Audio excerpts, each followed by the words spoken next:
Yeah. Pro Fan Sports Podcast. Let's get it. Pro fans, tune into the program. Every single week, get the dope, fam. Sean on the mic, very flat too. Keep you updated, that's what we do. Pro fans, tune into the program. Pro fans, tune into the program. Pro fans, tune into the program. Every single week, get the dope, fam. Yo, what do you do, everybody? It's your boy John Altidor with Pro Fan Sports Podcast, where the fans of the pros go back at you with another one. My boys Vlad and Barry. What's good, my G's? Hey, what's going on? Hey, what's up, guys? How we doing? A Merry Christmas to everybody out there. Thanks for tuning in. We're on to episode 40. We're excited to be here for another great and interesting and entertaining show. So we're on to the big 4-0. Episode 40, man. Like, it's kind of crazy. We're on episode 40 now, you know? I know, for real. It's seriously, like, we really made it to 40 episodes. Episode 10 seemed Sports. big.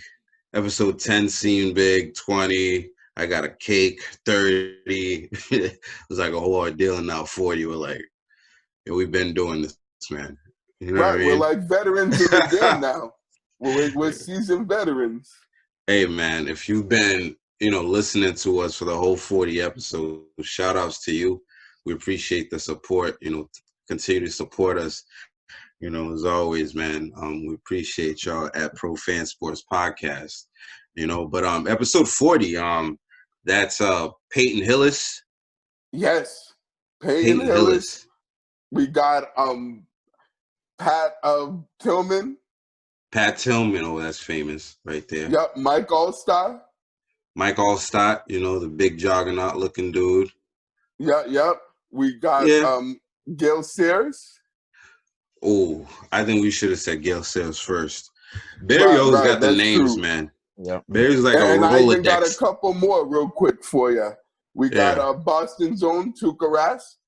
Yes. Ooh, Tuukka. Yeah, and last but not least, Sean Kemp. Sean Kemp, man. Great basketball player. Yeah, he was. Ooh, yes, all time. Was nice. Him and Gary Payton, that was that was a dynamic duo. Those two definitely did their thing and were balling back in the day. So shout outs to them. And right. The rest of the 40s out there.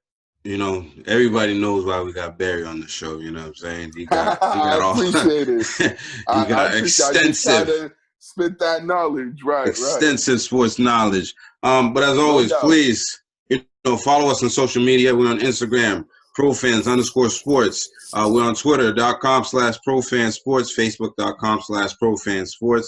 If you like to watch the videos, we're on YouTube/profansports. And as always, please subscribe to this channel. Share the videos, click the notification bell so you can get our videos every time they come out on Wednesdays, every Wednesday. So be on the lookout for that. And the episodes come out every Tuesdays. As always, we're going to be hitting up on the NFL, Patriots news, what's going on around the NFL, some NFL news.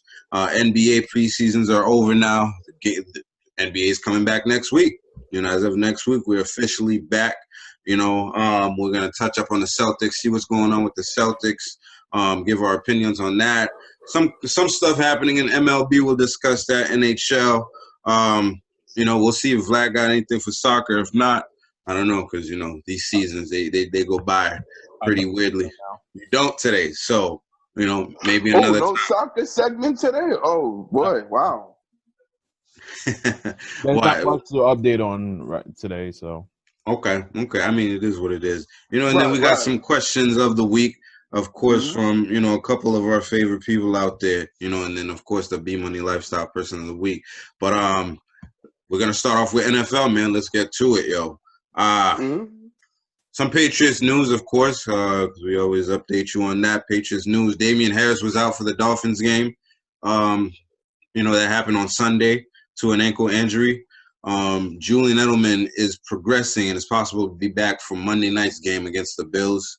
Shalik Calhoun was activated to the 53-man roster, and he He played on Sunday, and we'll touch up on some comments that was being made, like N'Keal Harry, the trainer. I don't know if you guys heard that whole little situation, but his trainer came out and pretty much made a statement about N'Keal Harry's performance. By the way, happy birthday to N'Keal Harry. We forgot to say that at the start of the show, because I know Vlad likes to put all that stuff in there. But N'Keal Harry, his trainer, Rashad Whitfield, who's actually named the Footwork King, I believe, his social media. And he works with a lot of prominent, receivers in the league, D-Hop, some DK Metcalf. He trains with a lot of prominent guys. With some big-time receivers like those guys? Mm-hmm. He's legit. That's crazy. So it's like, why is N'Keal Harry not better and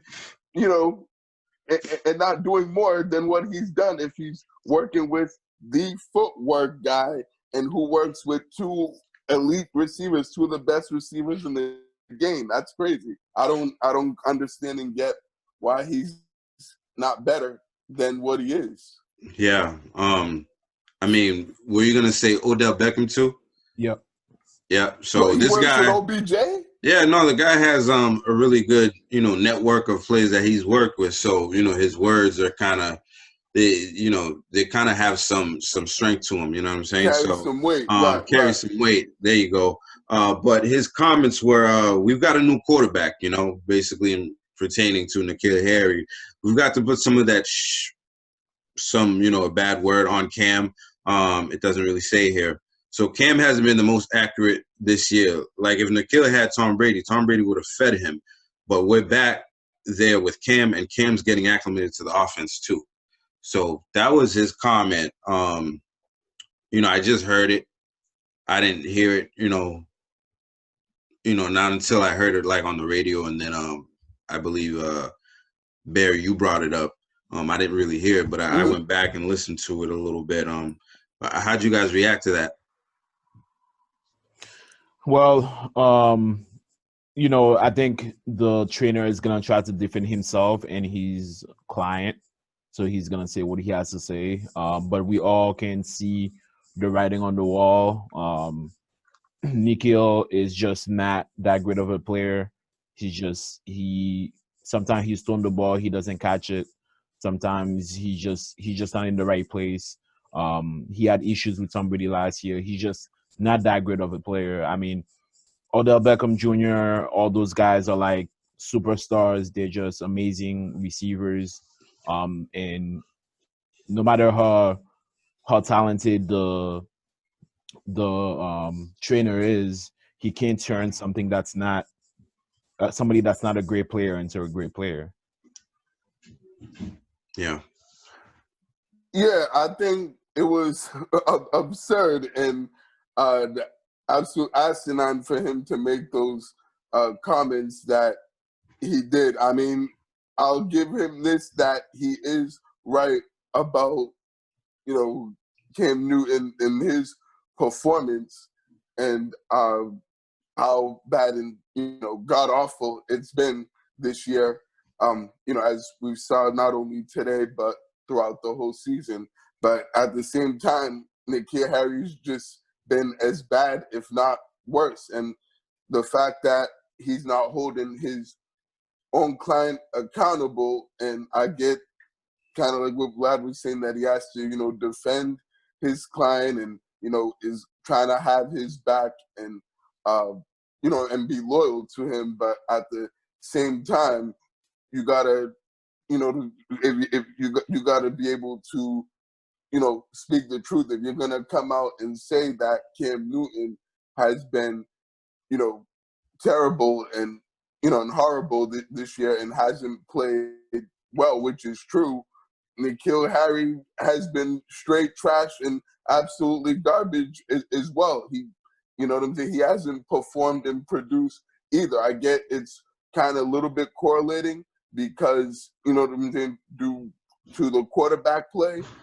of the Patriots, that hasn't been good at all. But at the same time, he hasn't, done his job, and he hasn't been playing well at all from game one up till now, up till today. We haven't seen any sort of production consistently from him all season long. So so the fact that he came out and said those comments, it was just like, what are you talking about? It sounded ignorant to me, and sounded like, he didn't clearly, know, where he was coming from, and in a sense that just the whole offense has been bad, particularly his client, as is a big part of why this offense has been as bad as it is all year. And the fact that he even said that, if Tom Brady was here, he would have fed him. Like, what? Like, bro, really? Like, first of all, Tom Brady didn't even want anything to do with this guy. He didn't want to throw to him. He didn't want to work with him. He didn't trust him. He had zero confidence in his ability to be productive and to be able to produce at a high level at the wide receiver position. So the fact that he came out and said that if Tom Brady was here, he would have fed him, that is the most ridiculous and the most asinine thing that I've heard anybody say, about football or just about the New England Patriots at all. Like that, he couldn't have been more dead wrong about that. About that statement, of the part about him saying that Tom Brady would have fed him if he was here. Than that. I don't know why in the world he would say something along those lines and think that's actually true. So I think once he said that, then he pretty much just lost his credibility with me, as I'm sure most people, because it's just a bunch of full of shit that the guy had to say. So it's crazy that he works with all these elite guys and that his client, N'Keal Harry, hasn't turned out to be as good as those other guys, which is pretty interesting to me. But I just think that the comments couldn't have been more wrong, other than the part that Cam Newton has been inaccurate and hasn't played well this year. That was the only thing he was right about. Other than that, he was absolutely dead wrong and just not very accurate in the other comments that were made by him. Yeah, I mean, I think Bear, you kind of like, you come down on Harry a lot. You know what I'm saying? You're definitely a harsh critic of Harry. Mm-hmm. And I think, what else is Rashad Whitfield gonna say? You know what I'm saying? Like, is he supposed to, come down on his client like, yo, he's terrible type of stuff? Because I mean, if you really look at it, N'Keal Harry is the starter of his career, hasn't been like, perfect or anything like that. Coming from his rookie year, he didn't start any games until like the 10th week, and then like you were saying, Tom Brady didn't have anything, didn't want to do anything with him. You know what I'm saying? Mm-hmm. Like, the first mistake you make, Tom Brady's not going to throw you the ball again. Right, So then exactly. that's a major issue. Even N'Keal Harry, who's balling this year, Tom Brady was, you could go back to last year and hear Jacoby Myers, talk about Tom Brady. It's like, yo, it's like playing with your dad out there. You know what I'm saying? It's like, you're nervous and, you know what I'm saying? There's a lot of pressure to perform with him. And if you make one mistake, then you're kind of like not in favor anymore. And he doesn't throw you the ball. And, we've heard things like Tom Brady saying, I don't trust him. I'm not throwing him the ball. Right, and I agree with you. I don't think Tom Brady would take the chance this year. We saw a lot of throwaways from Tom Brady last year just because of that. And it seemed like this year, the quarterback we have this year should have been throwing the ball away a lot of times too this year, and he hasn't done that. And he's gotten more interceptions than he has touchdowns, I don't think it's just N'Keal Harry that's contributing to what's going on. I think he's definitely made his mistakes this year. He's definitely had his lapses. We can't forget, he's in an offense that's really hard to learn for anybody that's come in this league, that's come into this team. There's not many guys you can say that's came in here and was just successful, at the receiver position. I can think of one rookie that came in, dude from Georgia, Malcolm Mitchell. That's it, Malcolm Mitchell. I can't remember anybody else that's been like really good as a rookie. Everybody else has had to go through years of progression with Tom Brady, like a Julian Edelman. Like the guy wasn't starting for years, he was just returning kicks and punts, and then all of a sudden, out of necessity, Tom Brady had to go, because Wes Welker, that situation. So I definitely think it's a mixture of a lot of stuff that has N'Keal Harry performing the way he has. But I definitely don't disagree with Rashad Whitfield, man. The guy, Cam Newton just can't throw, man. You know what I'm saying? It's like, right. That part is right. N'Keal Harry isn't great, but it's like you got that on top of a guy that can't throw too. It's like, what do you expect? You know what I'm saying? There's not a 1,000-yard receiver on this team. We got, Demir Bird and Jacoby Myers. That's literally it. And again, this guy has dealt with a lot of injuries this year too. And I'm not making an excuse for him because he's made some really boneheaded ass plays, but I think in this offense, you have a tendency to press a lot and be really nervous because once you're in the doghouse with Bill Belichick, man, I feel like New England is just like one of those places, man. Like you got to be on your P's and Q's and walk on shells around here, and perform at the same time. You know what I'm saying? I just think it's not the same thing.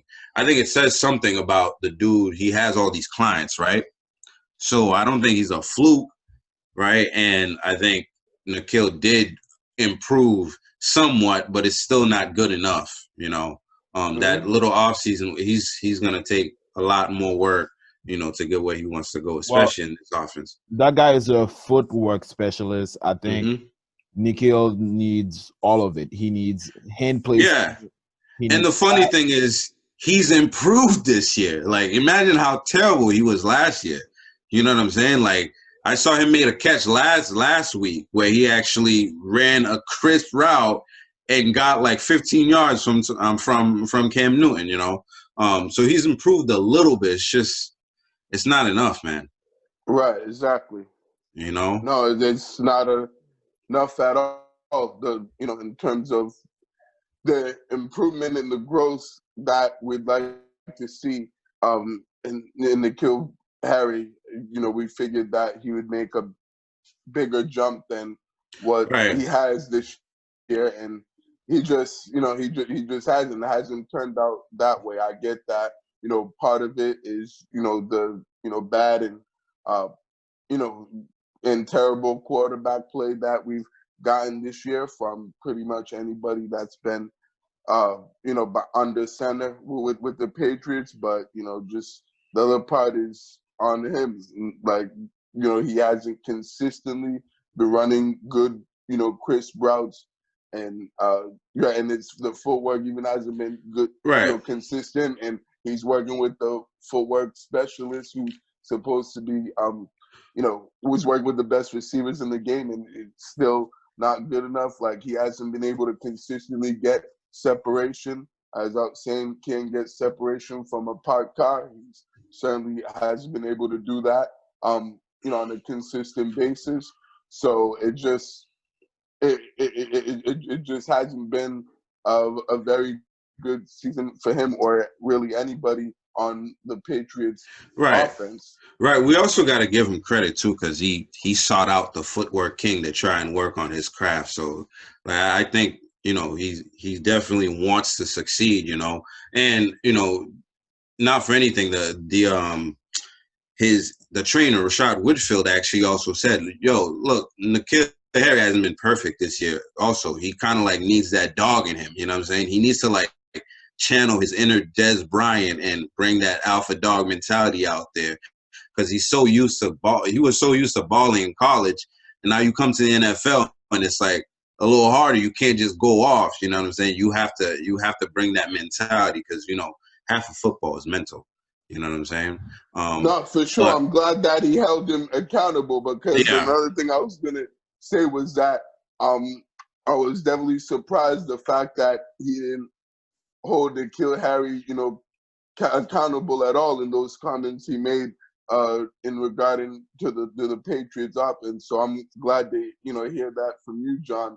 That he at least he admitted that his client hasn't been that good this year himself, and that he needs to be a lot better and needs to play with with more of that dog in him, with more heart, with more intensity, and be more physical like he was in college. We definitely need to see that more from him moving forward, and at least he said that part, so I'm glad to at least hear that he held his his client somewhat accountable, because I was even about to say the fact that he didn't hold his client accountable and he hasn't performed well is just kind of like, it doesn't look good. But I feel like this situation doesn't look good for N'Keal Harry because I feel like it affects his relationship with Cam Newton. Speaking of, offensive performances, we didn't have too good of an offensive performance today, with the game with New England versus Miami.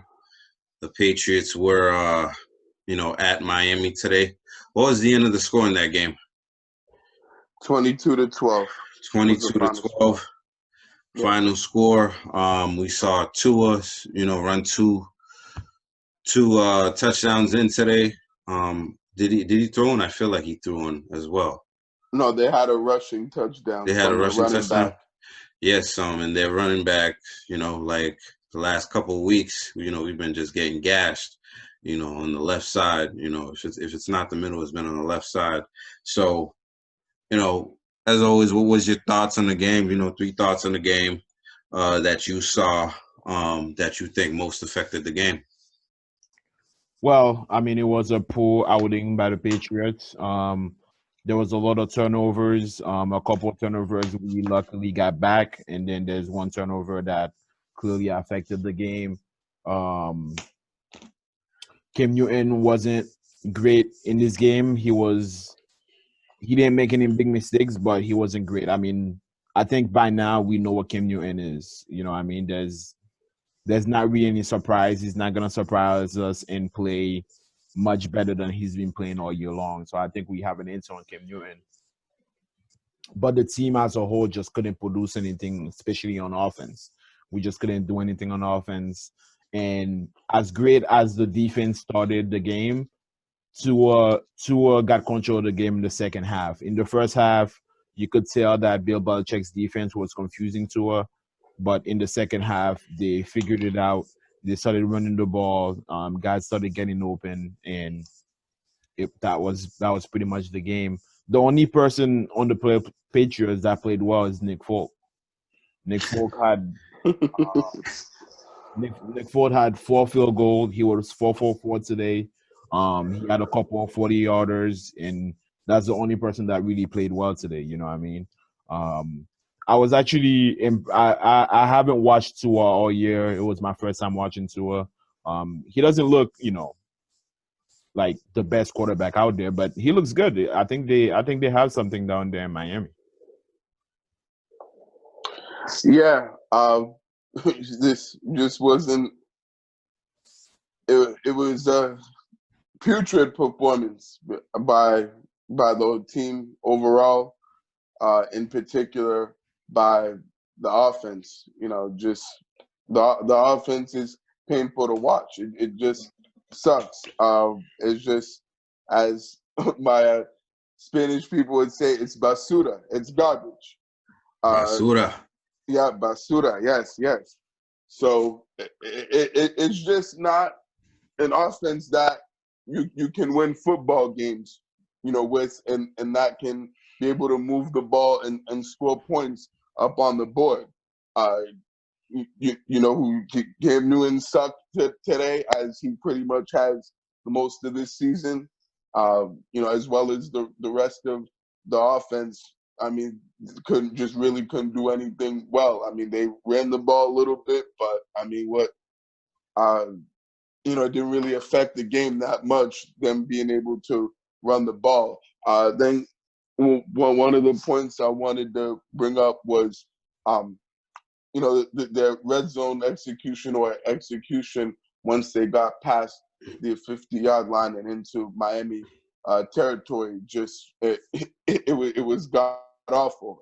It just wasn't very good, and and they just didn't execute, particularly in that part of the field, at a level that they need to execute. There was just a lot of poorly thrown balls and a lot of plays that Miami either defended well or the Patriots just did a poor job of executing. So I think that was the biggest part of the game that I noticed that affected the Patriots and made them lose and not play as well. So I think that was the biggest thing on offense. As far as the defense really wasn't that much better. They played well in the first half, but in the second half they just got torched by the Dolphins. I think particularly in the running game, they ran the ball right down their throat and at will, and they were running it on first, second, and third down, and even on third and long, they were running it, and they were actually gaining a good amount of yards and able to move the sticks and keep possession of the ball. I think they had control of the game in the second half, and once it got to that point, it was pretty much game over for the Patriots. And then another thing was just it was just not very good in terms of in terms of just playing complimentary football, because it was like the only plays they were making were on freaking special teams. It was like the special teams is making more plays than the offense, which is pretty sad to me when your punt unit is able to effectively perform well and execute their plays, but yet the offense and the defense really isn't doing their part to to play as well as they should be, and to win football games. So I think they didn't look like they came ready to play this game, and they didn't look like they were a team that was fighting for their playoff lives. So it was just awful football and not winning football by the New England Patriots that we saw today, and it was unfortunate to see that from a Bill Belichick coach team.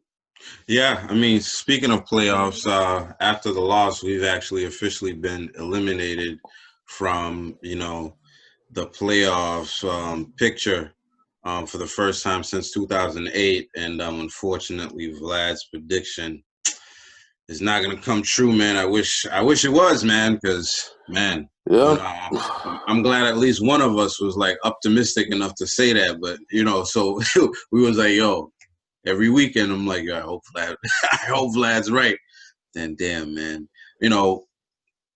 it just sucks, you can't win the game with special teams. You just can't win NFL football games with special teams. Facts. We're all waiting here every week to, hopefully special teams does something to put us, a little bit above. We know we can't really move the ball, but hopefully, our special teams been doing good for the last few weeks. Hopefully they put us in good positions, which they did a couple of times today too.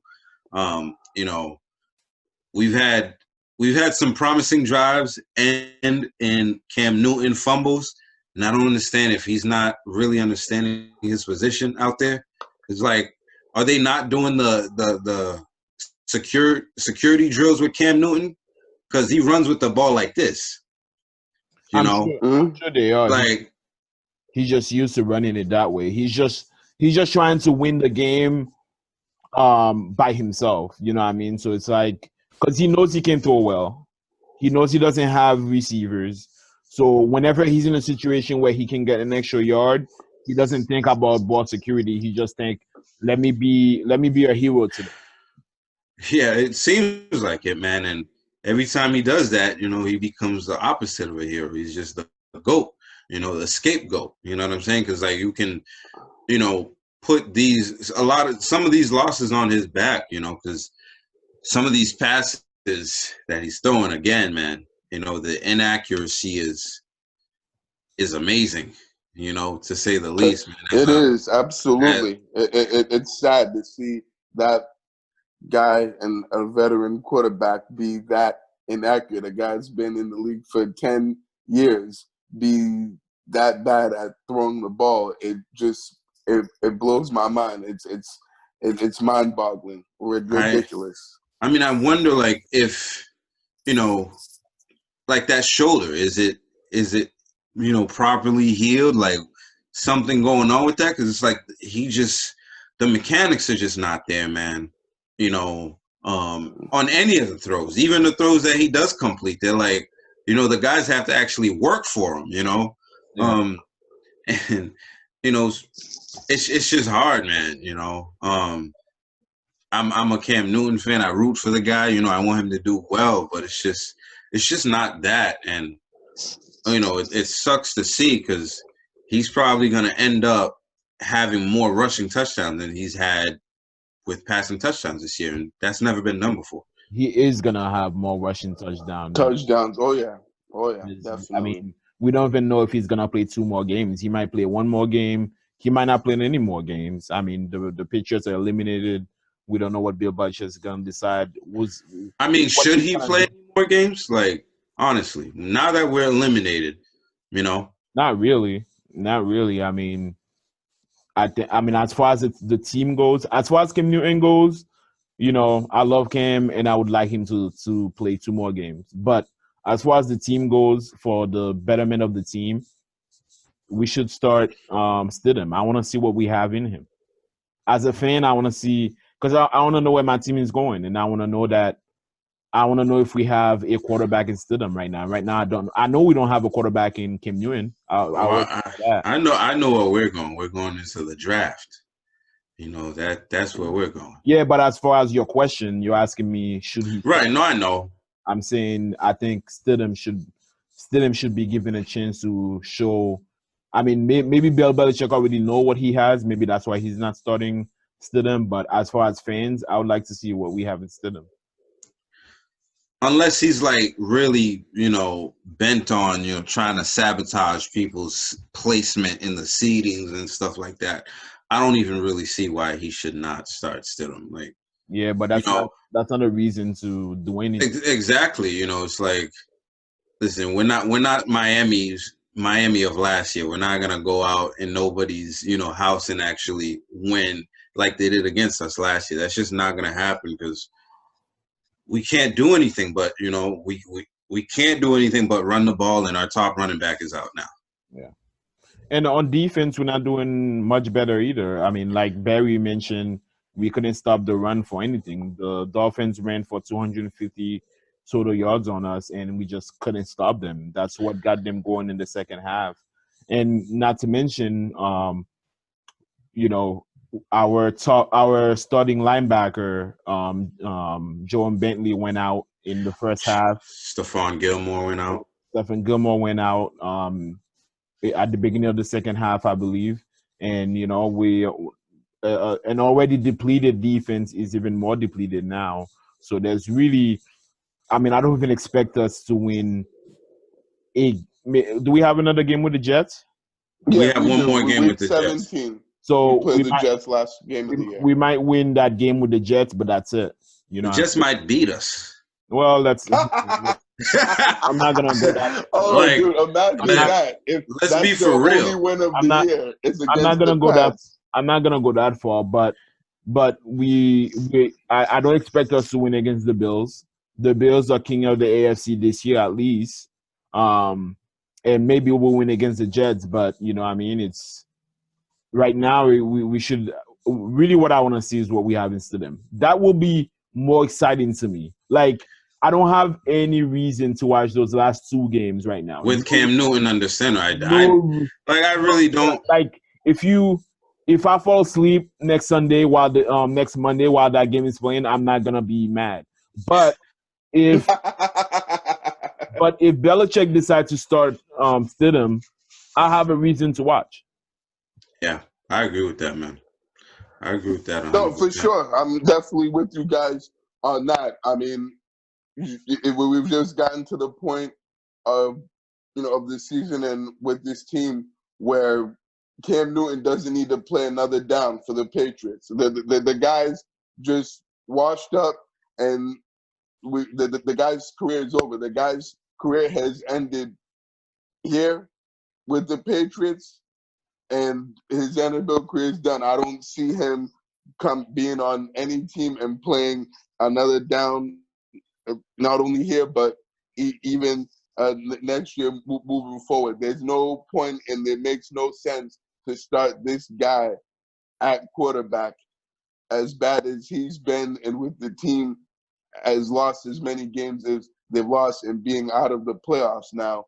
From a football standpoint, why would we continue to start the guy that has been underperforming and just looked as bad as he's looked? Like, you've got to put Stidham in.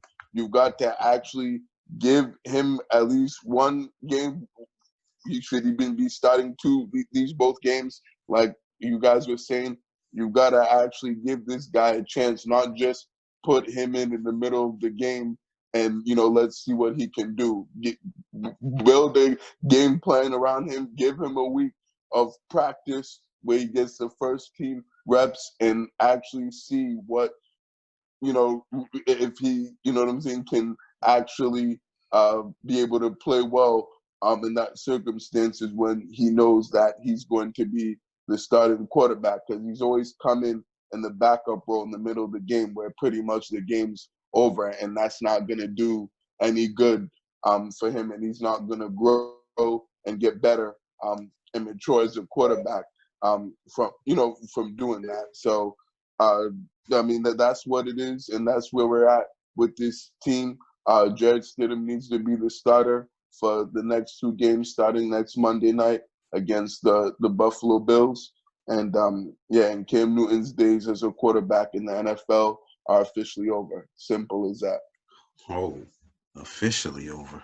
Yeah, they are. They're done. The guy's not going to get a deal and picked up by anybody. I mean, I don't disagree. Coming back here, and he's not going to be signed by any other team. And that's just what it is. The guy's that bad. He's going to be a Taysom Hill from now on, in the reserve role, Right. That's how it's bad it is for him. He's going to be a gadget player just to, keep his NFL career going if he wants to do that. Right. Vlad mentioned, the Bills next Monday. Monday night game between the Bills and the Patriots will be the second time they meet. The first time they met, the Bills beat us, by another Cam Newton fumble, really, at the end there in that game, because we were on our way to actually probably winning that game if there wasn't no fumble. The Bills actually this weekend, they won the AFC champion. Well, they're now the AFC champions. Is that what it is?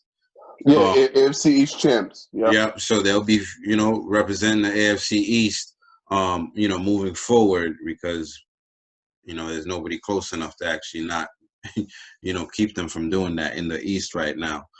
So we play them next week. We're gonna be 6-8, and what do you guys? The Bills are 11-3 right now. So let's just go through that right there. What do we have to do to win the game? Or, if not win the game, what do we have to do to make it competitive? I don't want it to be. I don't care. Like, I I don't want that. I don't care about that game in any sense whatsoever. I want to see what I don't know. I want to see what Stidham is. That's what I want to see. I don't care for Cam Newton to start. I don't care for us to win that game. If I want to see what Stidham is, have Stidham come in, have him start. If we win that game with Stidham, great. Then that's something I can be excited about. But I all I want to see is what Stidham is in that game. Mm-hmm. Yeah, no, I'm with Vlad on this one. I want to see, more of the, younger guys continue to play and get some more playing time. The ones that haven't played that much this year, they certainly, should get, some more experience, with this game and some more reps, which is what they need. And you certainly have to put, that includes in Jared Stidham, and you certainly have to put him out there and put him on the field and let him play a complete game and, and see if, how that goes. I don't think that's necessarily going to go well against a Buffalo Bills team that's very good and that's gotten better since we've played them, in last month, in the beginning of November. It certainly feels like they're hitting their stride right at the right time, towards the end of the regular season and going into the playoffs. So I don't think we really have a chance to win this game. But I just want to see those young guys get, the reps that they need, and I want to see them compete and continue to play hard and kind of, gain some momentum going into next year and to showing the coaches and show people why they deserve to be on the team next year, because that's pretty much what we're playing for now. We're not playing for the 2020 season, because the 2020 season is done. It's over. Finito. Like, it's a wrap. We're playing for the 2021 season. So these guys have to show if they want to be on the team next year.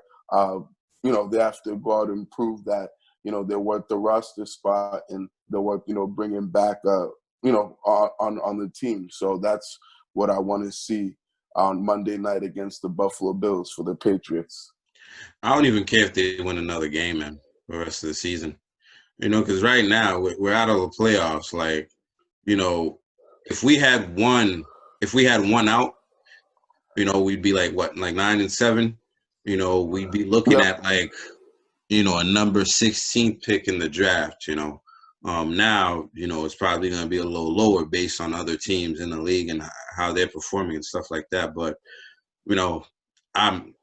I'm starting to look at the draft, man, to see what our positionings can be, to see if we can get one of the top 3 quarterbacks in this thing, coming out of college, because we definitely need a quarterback. But, like you guys, I'm not looking for Cam Newton again, man.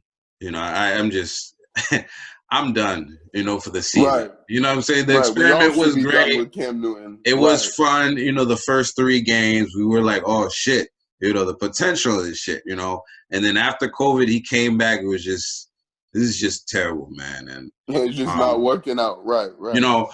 Honestly, next week, I just hope the Bills don't fuck us all the way up. You know what I'm saying? Because we've been beating on them for years. It's like they're going to come in here and just like, do we have to go over there? Or they come in here? That's in New England. That game is at Gillette. I feel like they're gonna come in here and gonna try to, put it down our throats. I mean, if you were them, wouldn't you? Absolutely.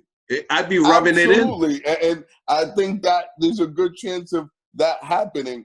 But definitely, for sure, like after getting beaten all these years, the last 20 years by the Patriots, and freaking getting dominated every single game, well, every single year at least, and by this team, the fact that you've gotten a chance to be able to beat them as badly as you can and embarrass them on national TV in front of the whole country, I'm sure the Buffalo Bills are can't wait for next Monday night and are craving for this opportunity to be able to make the Patriots look even worse than what they do. So and how they're looking. So I'm sure that they're excited about that. And even though they've already locked up their playoff spot and winning the division, I'm sure the end to the season for them would be sweeter by blowing out the Patriots in their own home field at Gillette.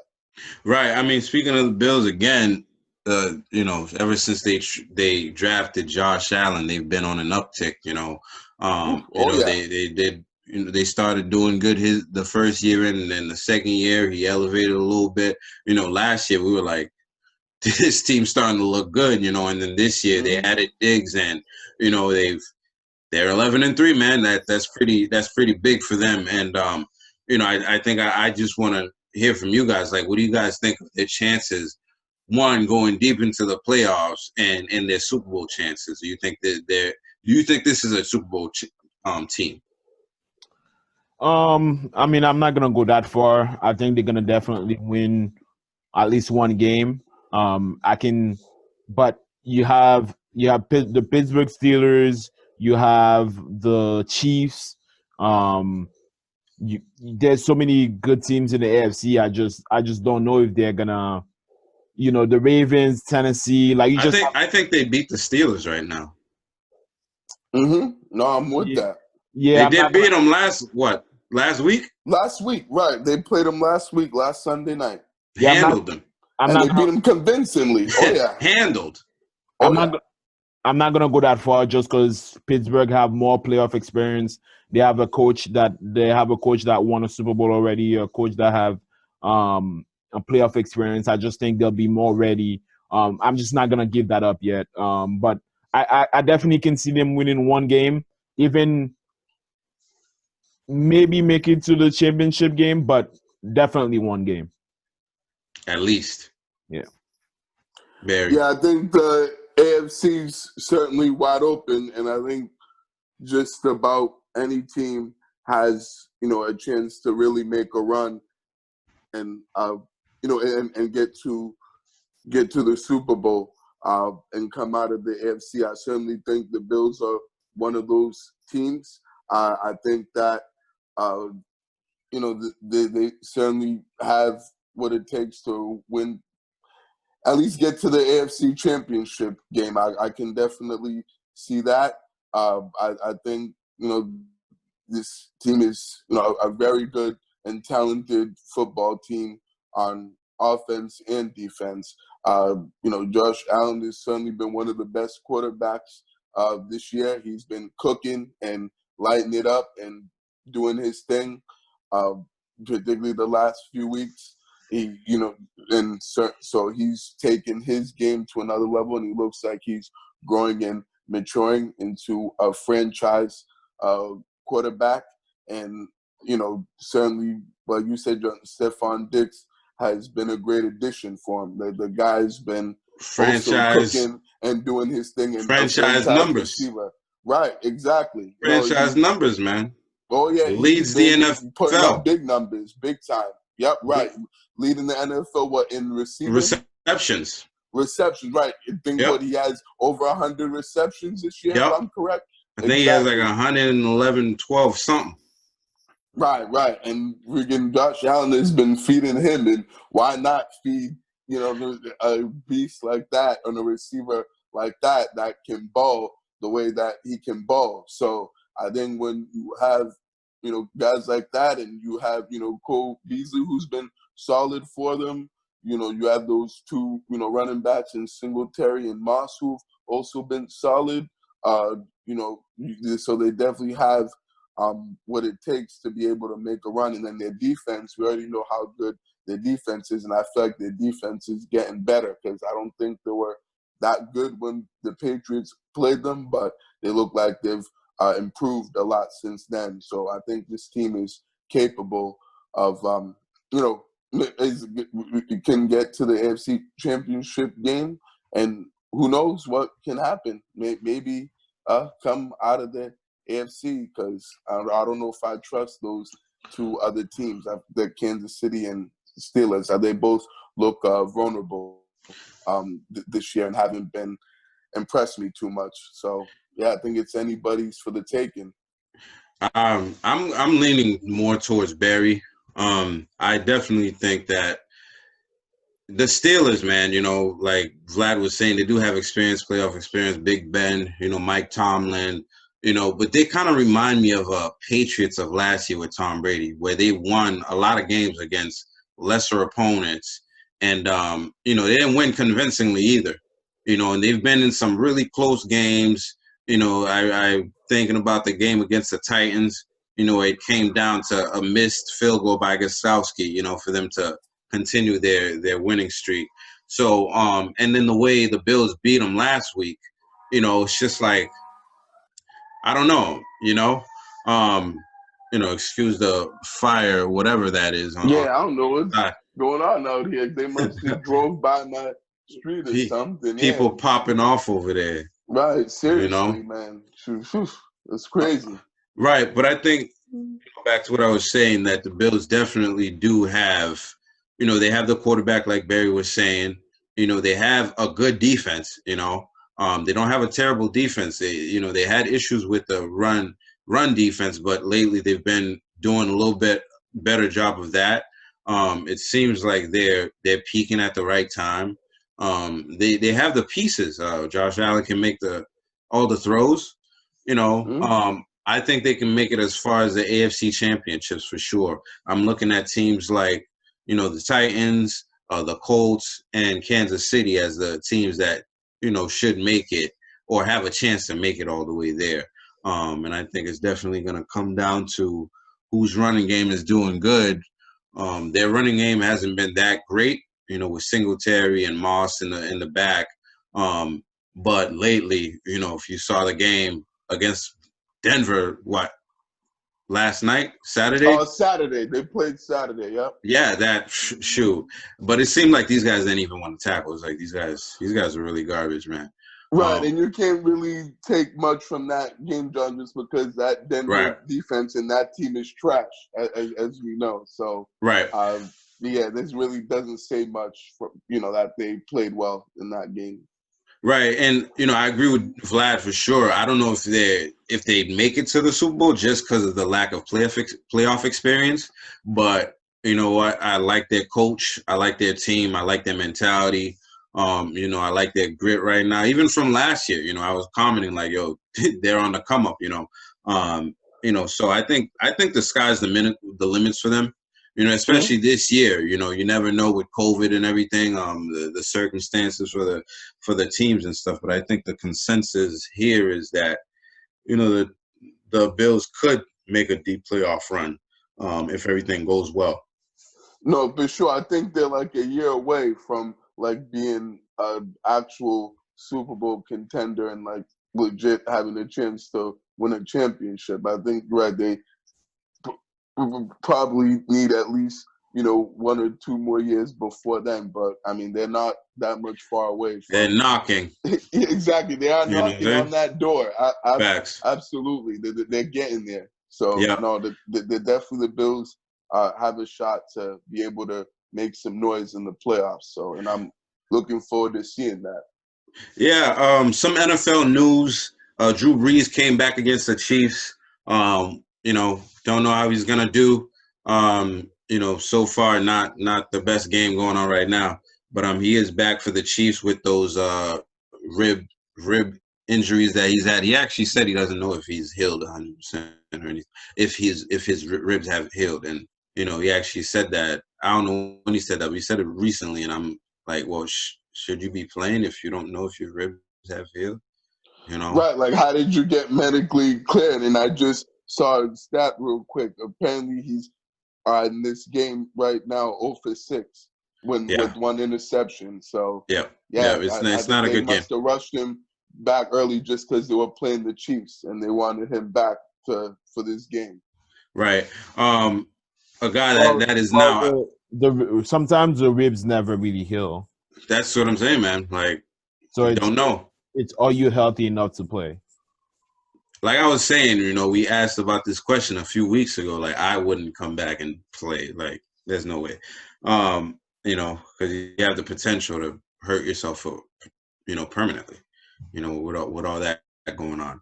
But Right. Michael Thomas, he's out for the rest of the regular season. They're hoping he can come back for the postseason. He's been dealing with that ankle injury all year. He fucked up my fantasy league. I know that. Yeah, So mine too. I feel you, John. right. Lastly, one more thing I actually wanted to discuss with you guys a little bit before we go into our update for the Pro Fan Sports Fantasy League is Randy Moss. He was recently on the Terrell Owens podcast, called Get Your Popcorn Ready. And he's on there with another former receiver. I forget his name. But they were asking Randy Moss and Terrell Owens who they think is the best, wide receiver of all time. And, T.O. responded first, and he said statistically, Jerry Rice is, the GOAT in receivers, whatever. He's the best receiver of all time. And they said, no, not statistically. I'm not talking about statistics. Just, who do they think is the best receiver of all time? And, Randy Moss went and said, I'll put myself first. I'll put T.O. second. I would put Jerry probably third or fourth. And I'm talking about dominating the game and changing the game of football. One, did you guys hear that? And, what was your reaction to that? I mean, I heard it. I think Moss is wrong. I just think the longevity of Jerry Rice's career, he did it at a high level for so long.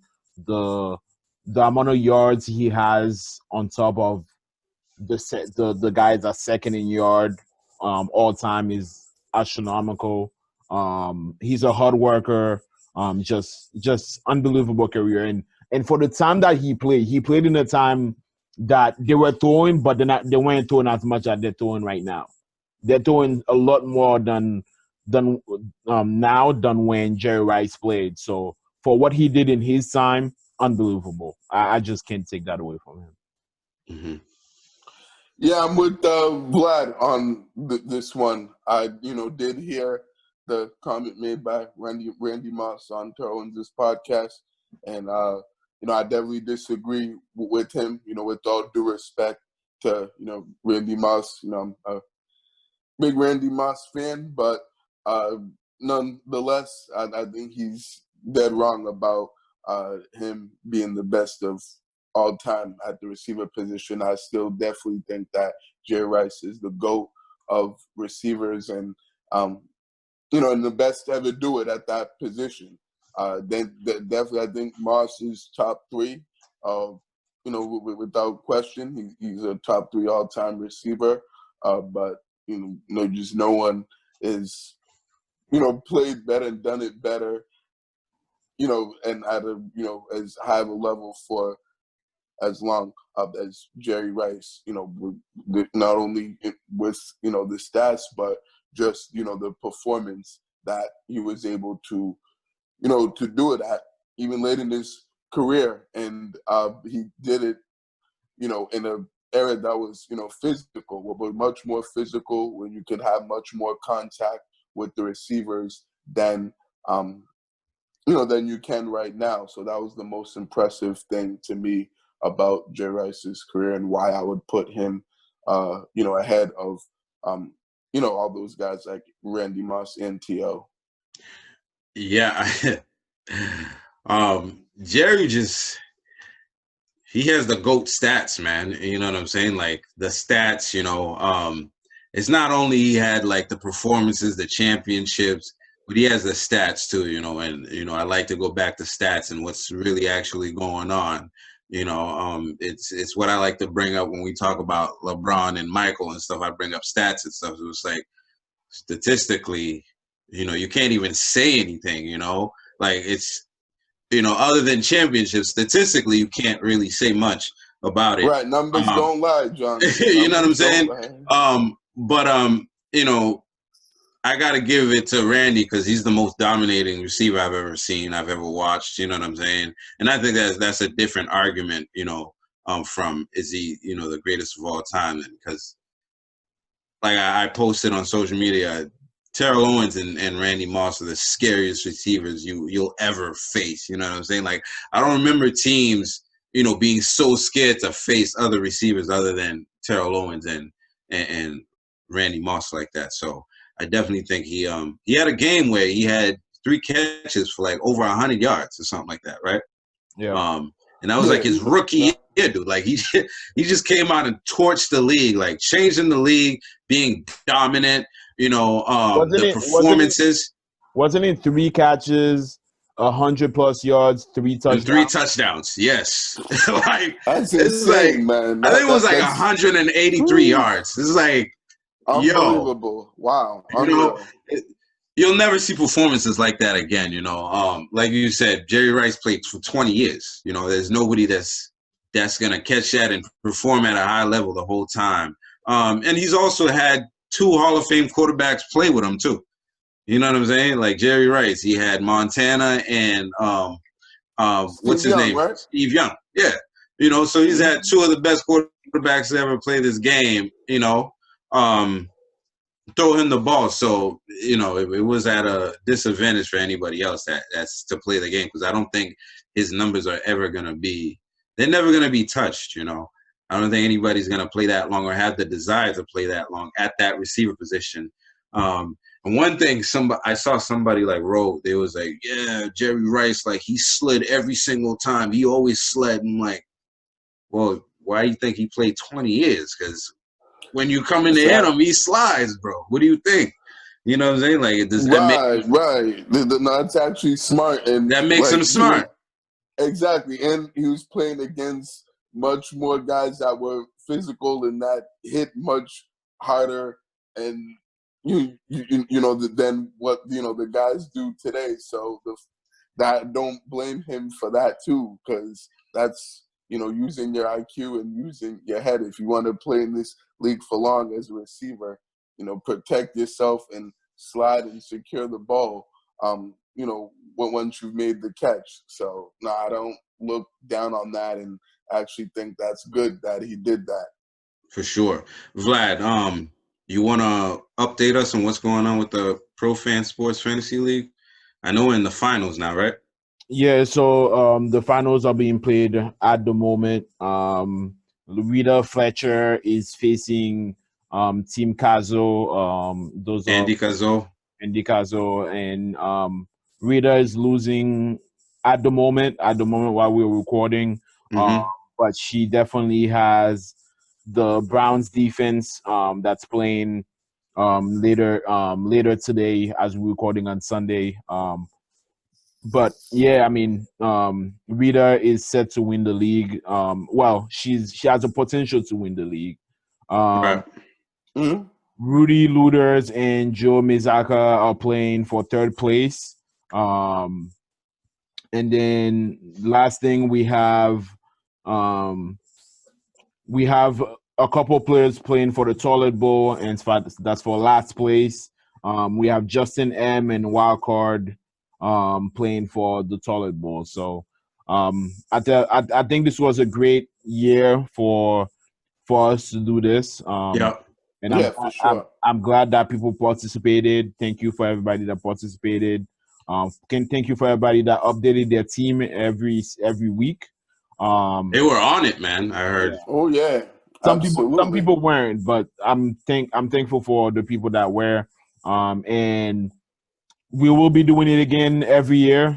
So next year, if you want to be in the Pro Fan Sports Podcast Fantasy Football League, just let us know. Follow us on social media, and you'll get the update, and you'll get the chance to participate. So whoever wins is gonna get $75 worth of Pro Fan Sports swag. So yeah, maybe it's either gonna be Rita or Andy Cazo. So good luck to you guys.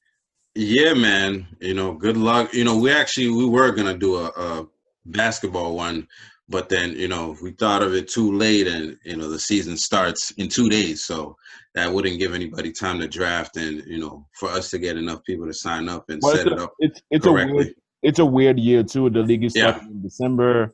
Yeah, just wait next year. Right. So next year we'll do that.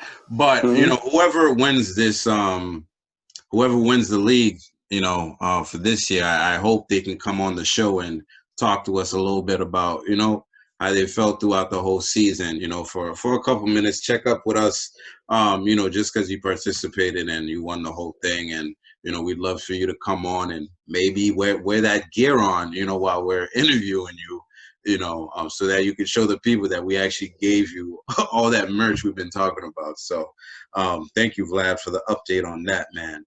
And let's go into the NBA, preseasons. Yes. Now over. Preseasons are over. Yep. Some notable preseason games we saw was Nuggets versus Trailblazers. Nuggets took that 129-96. Heat versus Raptors. Heat took that 117-105. The Jazz versus the Clippers, 125 versus 105. So those were some notable games that happened. Some news in the NBA. Giannis ain't going anywhere. So we can stop dreaming about him going into Miami or Toronto. He's staying in Milwaukee, at least for now, for the next 5 years anyway, with a 5-year, $228 million max extension, super max actually. So, generational wealth, man.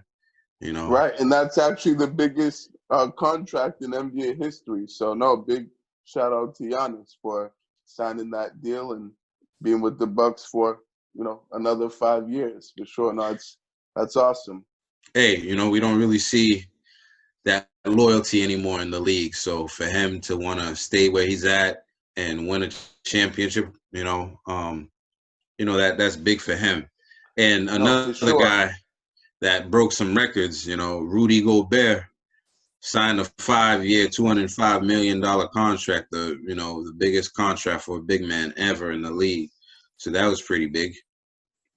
Yeah, absolutely.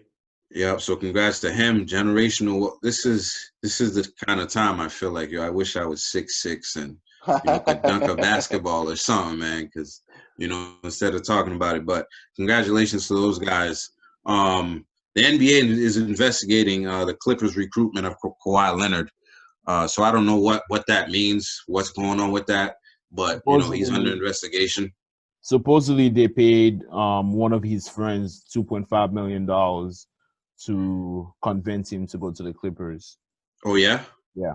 Yeah. That's right. I did hear about that. I heard some stuff that his uncle was asking, like, y'all gotta buy a house, we gotta have a new whip, like a bunch of amenities that regular basketball players never ask about. Like, what, I like Kawhi, but like, what's his uncle think he's doing? Well, it's a negotiation tactic. You ask for the world and see what they can give you. It's just the same way. I don't know if you guys remember when Roger Goodell was discussing his new deal. He asked for health insurance for his whole family for life. And oh, really, I did not even know that. Wow. I think he asked for a helicopter and then for a private jet, a private helicopter that he can use even after he's no longer the commissioner. Fucking Roger Goodell, what? Man. Wow, really? The way those negotiation works is that you go in, you ask for the world, you ask for the most outrageous, outlanding thing you can think of, and then to see what they give you, man. You know what I mean? It's like you make sure you put yourself out there, you ask for everything. Right. That's why Bobby Bonilla is gonna get paid like every year for like the next until like 2025 or something like that. Yeah, right. That's why he did that. That makes sense now. That's crazy, man. So I'm sure right. I'm sure Kawhi's uncle just asked for anything you can think about. Yo, I want this, I want that. But his uncle didn't do anything wrong. It's Jerry West, who's the general manager of the Clippers, that contacted one of Kawhi's friend and tried to get the friend to give him some information on how to get Kawhi and tried to get the friend to convince Kawhi to come. And the league is investigating that. And I think if they found them guilty, I don't know, there's going to be some sort of penalty. But to give the friend... pretty much tampering. Pretty much. With that Jerry West, I see. $2.5 million. Man. Oh, yeah, that's tampering, definitely. Yeah. I mean, For you sure. know, Derrick Rose's brother's getting paid an X amount of millions, you know, for that Adidas deal that they got, and his friend is getting paid too. You know, we snuck that in there. Like, Well, that's him just putting his friend on. that's crazy, you know. Like, That's awesome. you know, one day we're gonna get a deal. You know, we gotta ask for 3 houses, like one for each of us. Like, Yes. whatever we discuss, 3 houses is in there automatically. You know what I'm saying? Right. Like, Facts. Definitely. No, I'm for that, John. I'm with that. Let's do that. you know, when Spotify hitting us up, you know, for that spot, you know, 3 houses guaranteed, and you know we're on.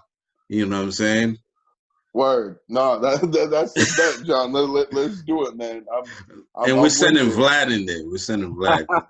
You seem like the negotiator, because I'd be Yeah, like, Vlad should be our main negotiator, right? We'll let Vlad do all the talking, right? right, And we'll be there to support and make sure everything goes well, right? right. I'm the type to be like 10,000 sold. You're that gullible, that easily to convince. And here comes Vlad. You know, John, let's talk about this. No. I'm gonna be like, yo, we out. Yo, and I need that person, yo. I need that person. You know, Yeah. that would be good. Oh, But for sure, absolutely. let's get into the Celtics here, man. You know, they didn't have the greatest preseason, right? So they played 2 preseason games, one against Philadelphia 76ers and the other one against the Brooklyn Nets. You know, the one against the 76ers, they lost 108-99. You know, Jason Tatum had 10 points, Jeff Teague had 18, Peyton Pritchard, you know, we talked about a little bit, had 16 points, Shake Milton from the other team had 19, Tobias Harris had 16 points. I'm sure you guys watched the game because, you know, it's the first game of the season. Who's not watching that? What would you guys think? What would you guys see? You know, just thoughts on that game.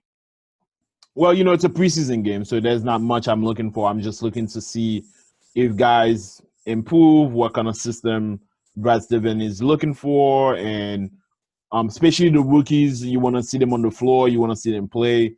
That first game, I was surprised that Peyton Pritchard played more minutes than Naismith. That was definitely surprising. Naismith, that was definitely surprising to me. But you know, like I said, it was a preseason game. Guys look very rusty out there. There's Peyton Pritchard impressed, but it's a preseason game. I'm gonna take that with a grain of salt. I'm not gonna be too crazy about that yet. You know what I mean? I'm sure he's a guy that's, you know, trying to put himself out there, but I wouldn't be surprised if he goes to the Red Claws for a little bit because he didn't have no summer league, you know what I mean? He's just out there right now to get some play, you know what I mean? Be on the floor. Same for Naismith. I mean, Naismith, I can see actually coming off the bench sometimes, but those guys are just too fresh from the draft to like even be, you know, considered playing, you know what I mean? So,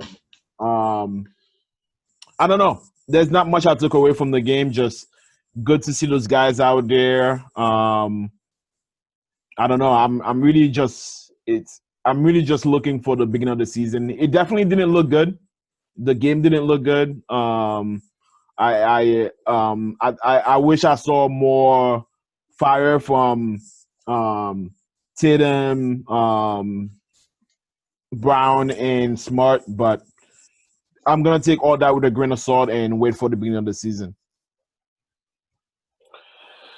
Yeah, I wasn't too happy with what I saw transpire in the game against the Sixers. I thought they didn't look good at all and looked like they, you know, came ready to play. And to me, they kind of looked soft out there.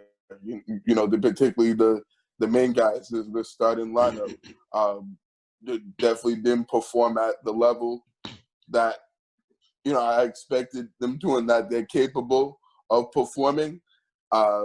You know, particularly, you know, with Tatum and Brown, I thought right out of the gate those guys would come aggressive. I get that, it's the preseason, but you've seen, other teams, their main guys right off the bat, they're coming aggressive and they're attacking in attack mode and, and looking to make a statement, out there and set the tone. And I didn't think that those guys did that at all. And, as well as the rest of the team, I thought, Philly pretty much pounded it inside. Embiid looked good and looked dominant in there. They had no answer for him. I think that, Tristan Thompson not being out there definitely is, is a big, loss for them because they need that presence inside, particularly on their interior defense in the post. So I don't think it was good at all. I mean, Teague and Pritchard played well.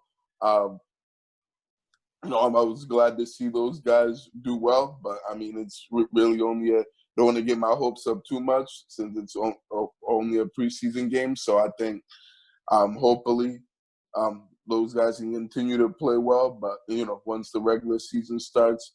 But I'm not even sure as far as particularly with Pritchard what his role is going to be come the start of the season. I know Teague will probably play a big role on the team, particularly with Kemba Walker out to start the season. But who knows what Pritchard is gonna, what kind of minutes he's gonna get and what kind of role they're gonna have him play to start out the year since he's a rookie. But yeah, I just don't think it was a very good game, and I thought that Philly pretty much had their way with them. Even Simmons did his thing too, and Tobias Harris also played well and and did his thing and looked pretty good. So definitely Philly looks like a much better team so far at least, and even now that they have an actual coach, that can get the best out of those guys. I think that Philly's going to be one of the top teams in the league that is going to be battling with the Celtics. For one of the top spots in the East. And I think we saw what they can do, when fully healthy and, when their top guys are locked in and actually play at a high level. Yeah, I'm not going to discount the fact that this was a preseason game, for sure. And but one thing, though, the Celtics look like they've been one of the team that hasn't played for 9 months. And, that definitely concerns me, especially the starting guys. It's like, they played like they weren't just in the conference finals, 3 months ago. You know what I'm saying? Especially the starters is what I'm talking about. One thing I saw that was good, you guys mentioned it already, was Jeff Teague, who scored 18 points. And, as the guy that should be taking the bulk of the work for Kemba Walker to start the season, he looked like he was doing what we need him to do. I think he hit like 4 straight threes, which I think was like the second time in his career he's ever done that. So I don't think that's going to be something he's going to continue to do. But he looked good as a backup quarterback. Point guard. Teague did what we needed him to do. I was happy to see Peyton Pritchard do this thing. Which I knew, like, he wasn't a kid that was scared, and he's played like that so far, and that was good for him. I was definitely surprised Nesmith didn't get as much, playing time as Pritchard or wasn't in as early because he is the number 1 pick. But, I heard Brad Stevens made some interesting comments about him, so maybe there's something going on there where maybe he's not very trusted right now. But him getting on the court and some of the stuff he was doing, I liked him. Him creating space. What did Brad say? He was just like when they asked questions about Nesmith, he kind of like brushed the questions aside, like, yo, the guy can barely, the guy just got here. He's just like he just started running. You know what I'm saying? When people talk to him about what role they see Nesmith going in, and evidently in the game he didn't come out as often or as long as the number 2 pick was, but that's all media speculation. So that's not something that I know for sure, but, just reading in between the lines and stuff like that. But I was glad to see he looks like he could be a good slasher. He's definitely things are gonna open up for him when he's out there with starters and stuff like that. He's gonna be able to hit some threes. Both the rookies look like they're good at what they do as far as hitting the shots. But preseason, we don't know what their roles are gonna be. We saw Taco fall in the game in like the first quarter. It's like right. It's that you can't take that seriously because you know that damn well is not gonna happen in the regular season once the games count. Yeah. I'm just like, what? Like, why is Taco out there? But I'm kind of glad they had Taco out there because you saw like his flaws out there. You know what I'm saying? When he's out there playing with actual talent, because everybody thinks, if you go on like Facebook, social media, everybody loves Taco, which I love him too, but he's not, he's not a starter in this league, man. He needs the G League. At least not yet. Exactly. Not at this moment. But regardless, we lost the game and we went on to face the Brooklyn Nets on Friday. And we got our ass kicked, right? We got our ass kicked. You know what I'm saying? Kyrie Irving KD had 25 points. Kyrie Irving had 17 points. Jaylen Brown had 16. Jason Tatum had 19. And I think we were down by as much as 36 points during the game. So, that shit was just bad. What are your thoughts on the game? Like, what were you feeling at the time? Because I know, none of us have good thoughts about that game.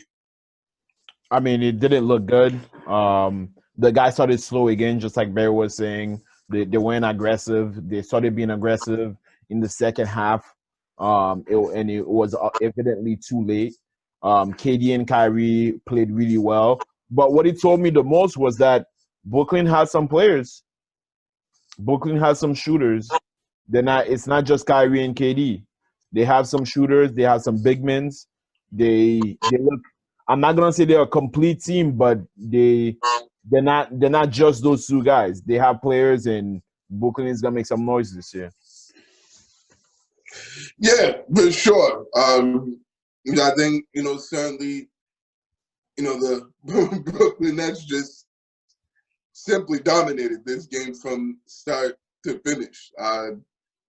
They excuse me, my bad.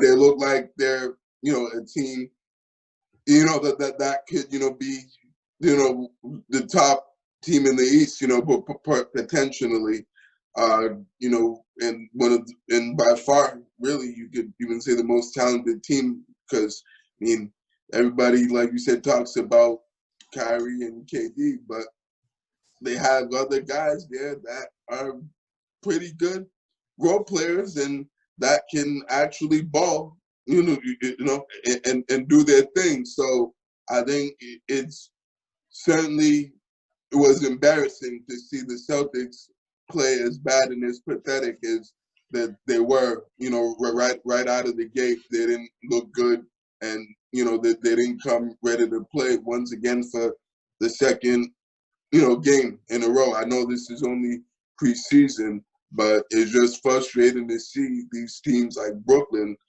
that have guys, that didn't really play that much last year, but, they're coming this year right out of the gate and looking like they didn't miss a beat and looking much better than us, a team that made it deep into the Eastern Conference playoffs and in the Eastern Conference Finals last year.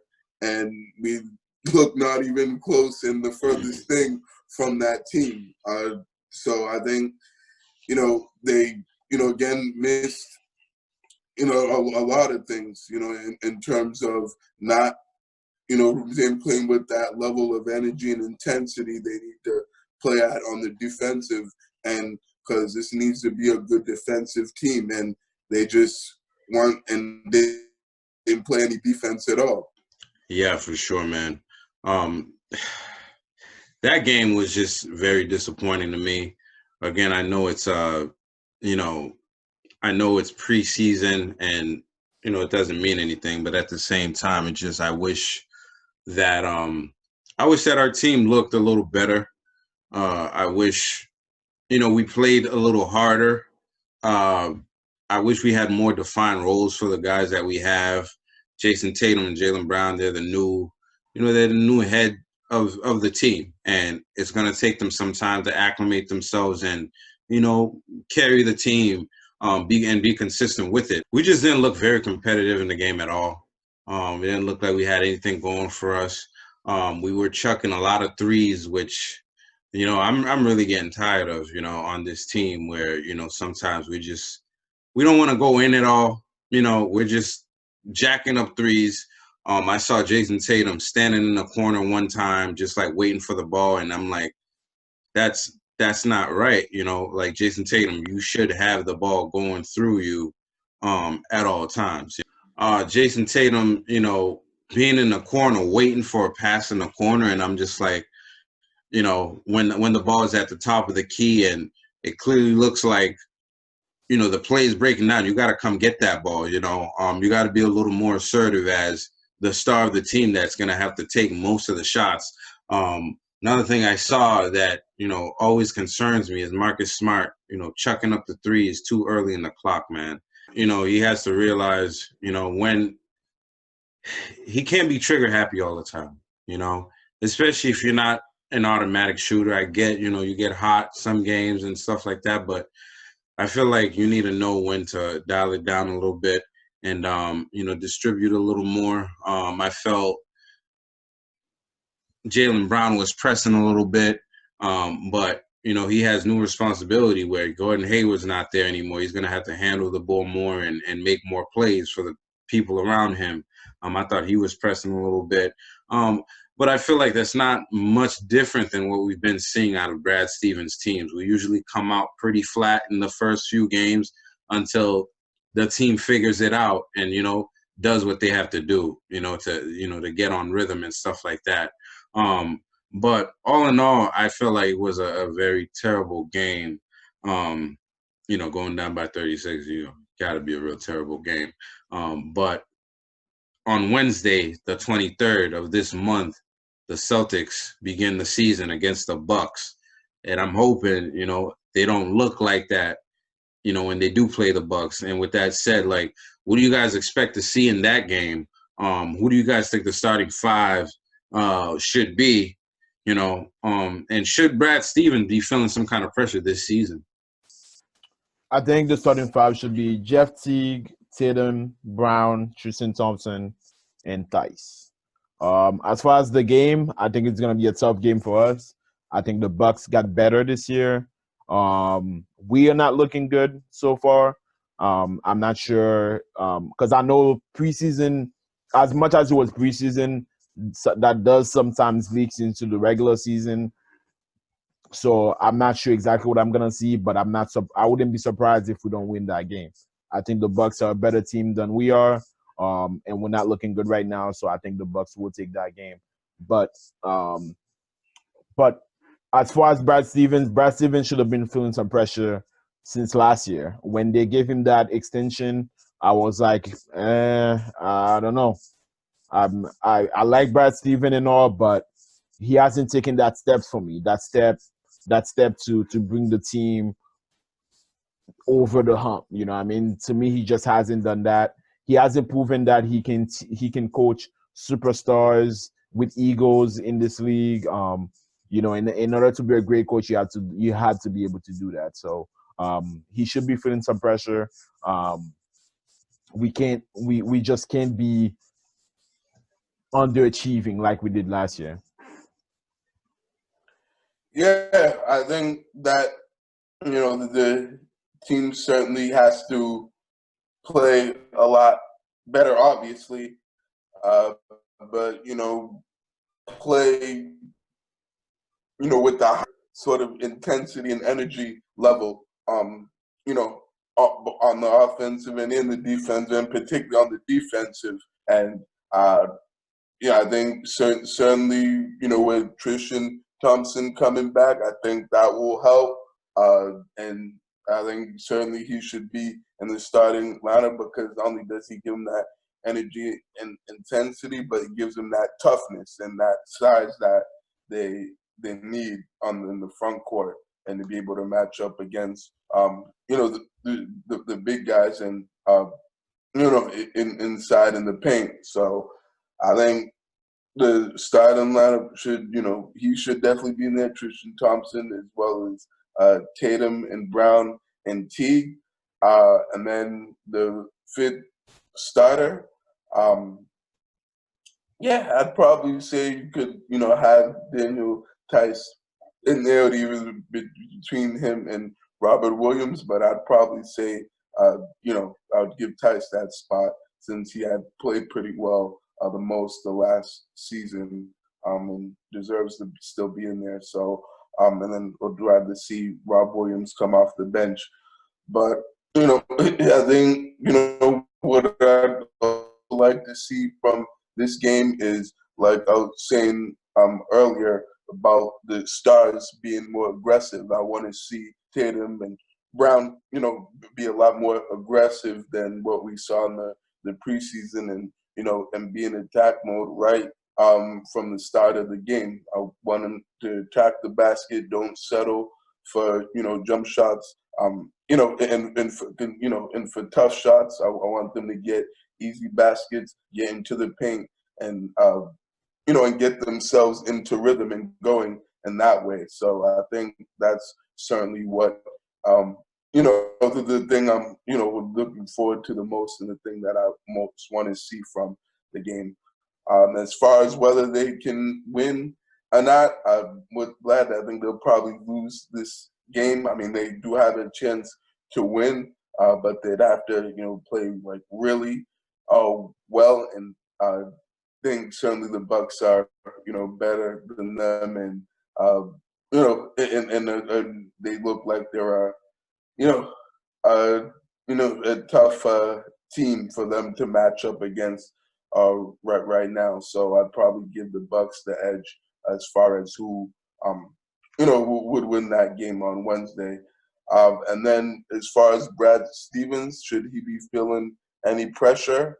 I think that he should certainly be feeling some pressure, since this team's made the conference finals 3 of the last 4 years and hasn't made a finals appearance yet. And I think, we're all Celtics fans, including us, are looking for this team to make the next step and, and get to the finals and come out of the East. So I think that, he has to coach better and make sure he really gets the best out of these guys on a consistent nightly basis. And so, I think certainly he should be feeling pressure, and he needs to prove why he was worth the extension that they gave him, because he hasn't proven that yet to this point. So hopefully he does that starting this year. Yeah, for me, I think, something that would be interesting is if we had Teague, at the starting point guard position. We had Brown, next guy, and then we had Jason Tatum, Tice, and then we had Robert Williams. Just because of athleticism, being able to finish at the rim. I think that would be my starting 5 to start off the year, because we need some kind of offense off the bench.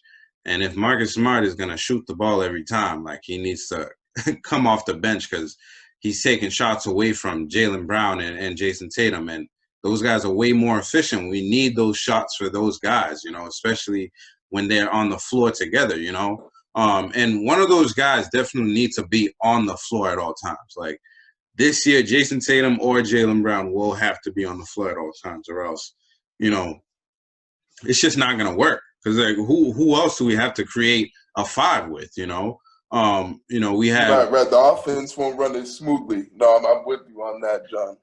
We have Grant Williams out there, and then we have, Pritchard, who's a rookie. Like, he looked good in the first preseason, but, after all, he's a rookie, and he's going to need some acclimation to the league. We saw what, KD, did to him, the last game, he welcomed them into the league with that pull-up 3-point right and bow. You know what I'm saying? It's like right in his eyeball, boy, right in his like I've seen that. Yup. And he looked lost at times in that game, and the better the competition, the more he's going to look like that, because after all, he's a rookie. He does have high IQ from what I'm hearing from Marcus Smart and things like that, but he is a rookie, hopefully, with him playing with Jason Tatum and Jaylen Brown out there, stuff will open up for him a little more, so that he can do what he does, which is pretty much just shoot. He just needs to be out there shooting the ball. Like, he does have good handles. He's able to get inside some, but I don't see him being out there without Jaylen and Jason to actually impact the game like that, because if they're not out there and it's just like bench guys out there, we're going to look like we did against the Nets last game, I'm hearing a lot of stuff. Maybe he's the Tyler Hero. I'm like, all right. God, really? Already? We're getting those comparisons? Right. Let's slow down. And Brad Stevens, there should definitely be pressure, because I feel like if there's not, it's not fair to all the other coaches that come and, don't go over the hump and they just, they get fired. You know what I'm saying? Most coaches anyway, and we've been knocking at the door for a few years now. Granted, he overachieved his first couple of years he was here because we had nobody. We had Isaiah Thomas, you know what I'm saying? And he did his thing and was able to bring us some places. But now he's had some really good teams not do anything, just get to where we need to get to and fail. So I definitely think, he needs to definitely work more for his job a little bit. Act like your job is on the line a little bit. Have some more fire into you, because it's like, right, have like these like weird little excuses at the end of the game. It's a preseason. I'm sure we're not gonna look like that. I know you're not gonna look like that. You know what I'm saying? Obviously, come on, man. You know what I'm saying? Tell me the guys play like shit. You know what I'm saying? Like, they need to get on their shit and do what they gotta do. Have a little fire, because right. Sometimes that Phil Jackson stuff just doesn't exactly. And a lot of times he doesn't seem like he has that sense of urgency like all the other coaches do. When you're talking in the huddle, it just doesn't seem like – I don't know how he motivates the guys. You know what I'm saying? He's not a coach that's going to yell. He's not a coach that's going to, be hyped. Like, he's just like even killed, like at all times. It's like, we got to do what we got to do, But I definitely think not that kind of coach that motivates them. He lets the players do that. Right. I think he definitely needs to perform. And, like Vlad was saying last year in last postseason that Eric Spoelstra was gonna coach, circles around Brad, and he turned around and did exactly that. So I definitely don't want to see anything like that going on anymore.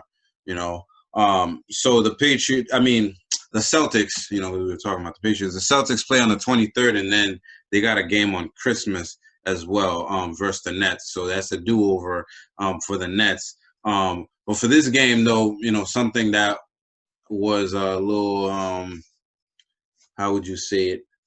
Something that people didn't really see coming was the scenes before the game where we saw Kyrie Irving, saging the garden, the TD garden, and that was pretty much on every sports outlet, including ours, that he was saging the TD garden. And saging is something that's been done for generations. It's nothing new. I'm sure you guys know about saging, right? I'm sure you guys have had some girlfriend or something that's like really into the saging stuff. I know I have. You know what I mean? Like, I'd be like, what is that ball of paper that you're burning? You know what I'm saying? I don't know what it is. I don't know if you guys have insight in that, but it's supposed to be like Native American. It's to ward off, bad energy and things like that. What was your reaction to that? I just thought it was disrespectful. I just can't imagine somebody. I just can't imagine somebody coming into my house and saging my own house without talking to me about it or something like that. Well, no, I heard he asked for permission. If the teams allow him, he will do it. Yeah, but if I was a player on the Celtics, I don't know how I would feel about that. I wouldn't feel good about that. Don't sage I saged my spot already, my dude. I already saged this place.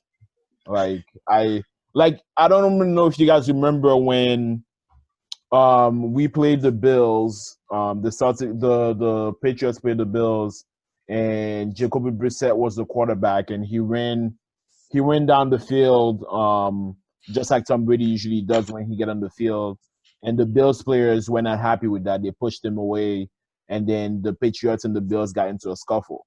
Yep, I remember that. That's what I do. Yeah. So if I was a Celtics player and I walked into the court and I saw this dude saging my court, bro, what we you yo, come on. Like, I don't know how I feel about that. I think I would I'm not a violent person, but I think I would get violent.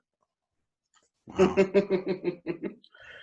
Yeah, I was definitely appalled and absolutely shocked by, Kyrie Irving saging, the court at TD Garden. I definitely didn't see it coming. I didn't even think he was about that and really did things like that. I know KD had said that, that's his thing, that he would do that. But he does that in a room before he plays 2K. But I mean, it's crazy that we're just now seeing that side of Kyrie, and we didn't see that from him in the 2 years that he was in Boston with the Celtics. So it doesn't really seem like that's like real to me. Like, all of a sudden now he wants to be about good vibes and good energy and positivity and, and stuff, when he was the least bit of that and the exact opposite of that when he was, here with the Celtics during his time with the team. So, like, I would definitely be, offended if I was a Celtics player or, for opposing player and someone did that on my court. And I'm surprised they didn't, come out, more motivated, the Celtics, after seeing a guy, on the visiting team sage their own home court. I was surprised that they, came out with that lackluster performance that they did. But, I mean, I just think that, that was, just didn't seem like him, that he'd actually do something like that and was into that. So I was definitely surprised when I first saw it and was like, what the hell? Like, this, since when did he do stuff like this? Like, when did he become all about, saging and, bringing good energy, when he, has done the least of that, even with the Nets, the short time that he's been there. So, I mean, it clearly worked for him and the rest of the team. And he said he was going to continue to do it. So, we'll see what happens moving forward. But I definitely think that, the Celtics, shouldn't be too happy about what, about him doing that on their court. So hopefully they can get revenge on him next week when they play him on Christmas Day. Me personally, before talking to you guys about it, I didn't think anything of it. Like, all I thought was, this dude, he's a weirdo, man. You know what I'm saying? Like, you're just a weird dude. I think maybe Kyrie goes out of his way to seem like he's like this mysterious dude that is so deep, that's just thinking about on the next level. Even Charles Barkley came out and was like, dude, what the hell you be talking about? Like, shut the hell up. Like, acting like you're the smartest person in the room. It was definitely contradictory. Like, bro, you left a bad energy in here. You know what I'm saying? Like, like, you guys are like, the energy you left in here is the only thing that needed to be cleansed out of here. And since you left, we've had good energy. So I didn't understand. And, you left all that bad energy and didn't play a game against the Celtics the next season. Unless you were at home, which was like some coward shit to me. You know what I'm saying? He didn't even play at all against the Celtics. He didn't play at all. In Brooklyn, he missed those games too. So he didn't face his former team last year, whether it was home or away. Right. And then his comments at the end, I respect those young men, blah, blah, blah. I'm like, bro, you were not uplifting these guys when you were here, man. You were talking about how young they were and how they don't know anything. What do they know about it? Even though they went deep into the playoffs without you, you were still questioning them and their will and stuff like that. Like I said, man, that's been happening for a long time, the saging stuff. I think, given where he was, he got caught with the cameras that was always going to be blown up. But on the other hand, too, like, we can't be smoking inside. We are not allowed to smoke inside. How are we allowed to sage shit? Right, exactly. Like I didn't think the Garden would even allow that because it's a smoke-free facility. So right. I was, particularly since I used to work there, and for a couple years, I didn't think that they would allow any players to bring that stuff in and be able to do that on the court. Right, so that's what even made me more surprised that you can really do that on the court. That's what I was thinking when I saw it. Like, how are they allowing this man to do that? That was, what was most shocking and the craziest thing to me out of the whole situation. Listen, if I was Danny Ainge, I'd be like, no, there's no way Kyrie's saging anything around here. You know what I'm saying? Like, sage your shoes in the locker room or something. I don't know. Sage yourself before you come into the building. Locker room, not on the court. Exactly. Sage your bus with your team so you can get, balance each other. Because, as long as you're around them, you should be balanced, right? But you know what? That's enough of that. Kyrie's going to continue his weird shit. And, we're going to continue reporting about it. So that's how it goes. Damn right we are. You know what I mean? Big facts. Yes, sir. We're going to move on. We're going to move on from the NBA and go into the MLB. A little bit of news happening in the MLB. The Cleveland Indians are expecting to change their name in 2022, so they're not going to be Cleveland Indians anymore. We'll see hopefully they're not just Cleveland Baseball Club. You know what I'm saying? Like the Washington. Yeah, like the Washington football team. Right. You guys have some time to come up with what you need to come up with. Red Sox signed outfielder 28-year-old Hunter Renfroe. Wow, that's kind of like the football player, the receiver out of Raiders, Hunter Renfroe. Oh yeah. I know who you're talking about. Yeah. Name sounds similar. It does because they both have the first name Hunter, and the last names are at least spelled similar. So that's crazy. That's pretty ironic. Yeah, it's literally the same thing, name written differently. And that's it, on the MLB front until they come back.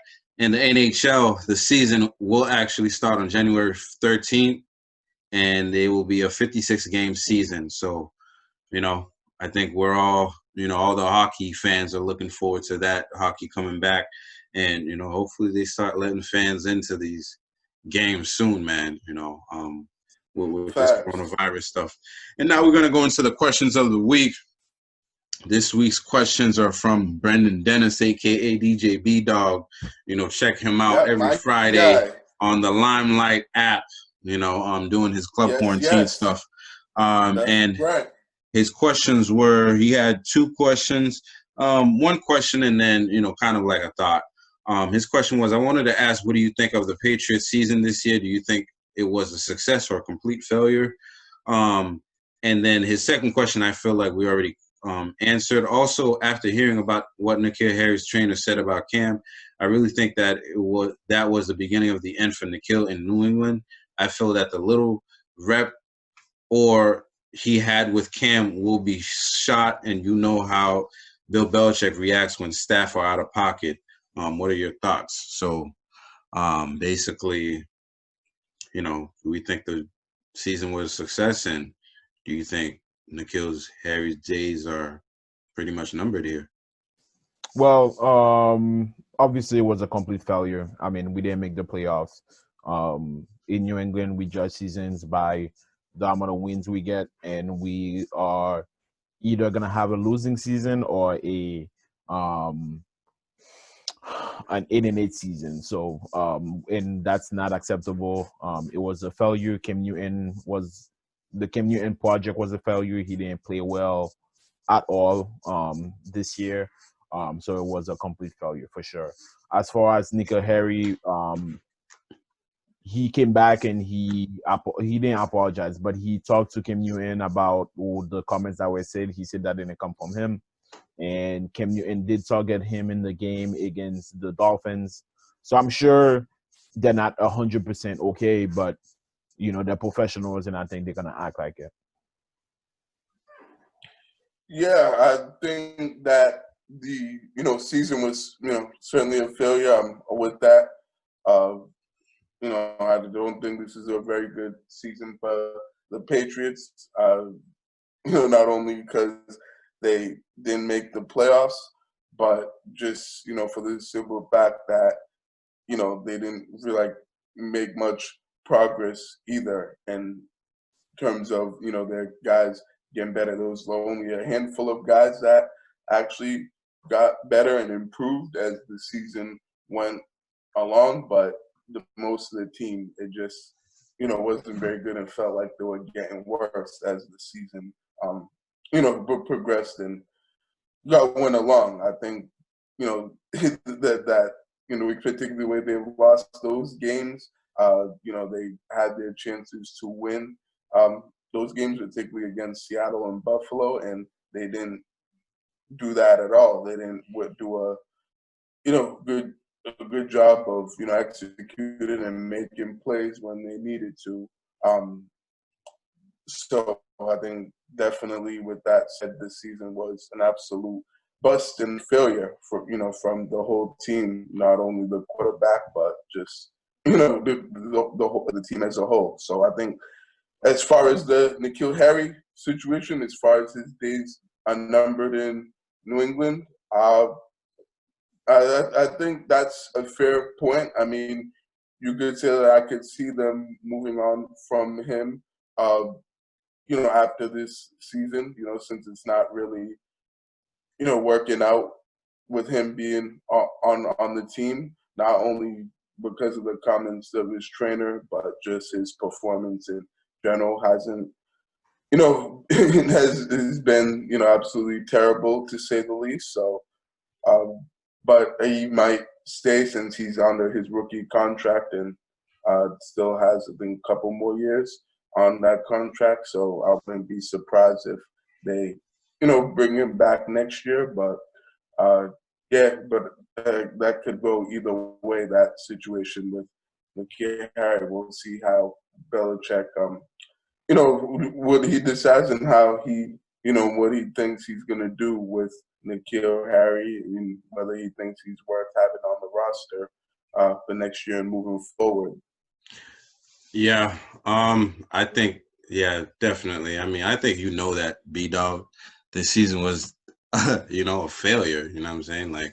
So, I know your sports stuff pretty well as well. So, that, we're probably going to pick, in the top 12 of the draft next year, if given the next couple of games, especially I don't think we're going to win against the Bills. So that should solidify us, to be picking up, something pretty high up there. So the season was a failure. And N'Keal Harry, I think Belichick kind of likes N'Keal Harry, since he drafted him, he moved up. And I think Bill takes into account everything that, he's gone through. And, the chances that he's got in the NFL so far. I don't know. I don't think his days are numbered because, like Vlad said, he played in the game. And, when somebody's in the doghouse for Bill Belichick, they're not playing any snaps, they're going to be a healthy scratch of some sort, they're going to have a mysterious injury or something like that. So that's really all my thoughts on that. But thank you for, sending the questions and always supporting and shouting us out on your Thank sets and you, everything, B-Dog. man. We Appreciate appreciate you, that. bro. You know what I mean? And we're gonna move into the B Money Lifestyle Person of the Week. And I think we have a good one today, Barry. Yeah, definitely. I would agree with that, John. So this week's B Money Lifestyle Person of the Week is, the Florida guy, from the University of Florida. Is it Keande Johnson. So if you guys hadn't heard, there was a tragic situation that happened with him passing out on the court in their recent game against Florida State. He had just randomly collapsed on the middle of the court, and luckily they were able to get him to the hospital as soon as possible and get him the help that he needed to for him to recover. He was, but before that, he was in a coma for a little while, and definitely did not, not in very good condition before they, decided to, well, not before they decided to, but before he was able to revive himself and get back into normal state of mind and normal state of health. So I just wanted to, shout him out on his strength and his courage and being able to go get through a situation like that, where he could have, possibly lost his life, and and it could have, definitely been a tragic, death, and luckily he was able to recover from that. And he just posted a video the other day, just thanking everybody for their support and thanking those who reached out to him through, the tough time that he was going through, and and praying for him to, recover and, and get well and, and to, get healthy again. So thought that was pretty cool and awesome that he, we took the time to post a video and to thank, everybody who, supported him and had his back and was pulling for him to do better, including myself. And, I'm just so happy that, he was able to recover from that and is doing much better now and is, and is getting better and improving every day. So congratulations to Keande Johnson on being this week's B Money Lifestyle Person of the Week. And that's definitely that B Money Lifestyle. Yeah, no, I saw that the video. I posted it. That was pretty scary, man. And I know some kids around my way that's actually died, on their way to the hospital and stuff from stuff like that. So definitely glad he made it through, and his parents should be happy too, man. Yeah, and that's gonna be it for episode 40 of Pro Fan Sports Podcast, where the fans of the pros go. If you're still watching, don't forget to subscribe. Don't forget to share this. Press the bell notification so that you get all the videos, man. And we'll catch you guys on the next pod. Peace out. Have a good week. Oh, actually, Merry Christmas, everybody. Yes. Have Merry a good Christmas, week. Everyone. Happy holiday. Yes, Feliz Navidad, everyone. Right. To all my Spanish people out there, enjoy your holiday, everyone. Take care. Stay safe. Peace.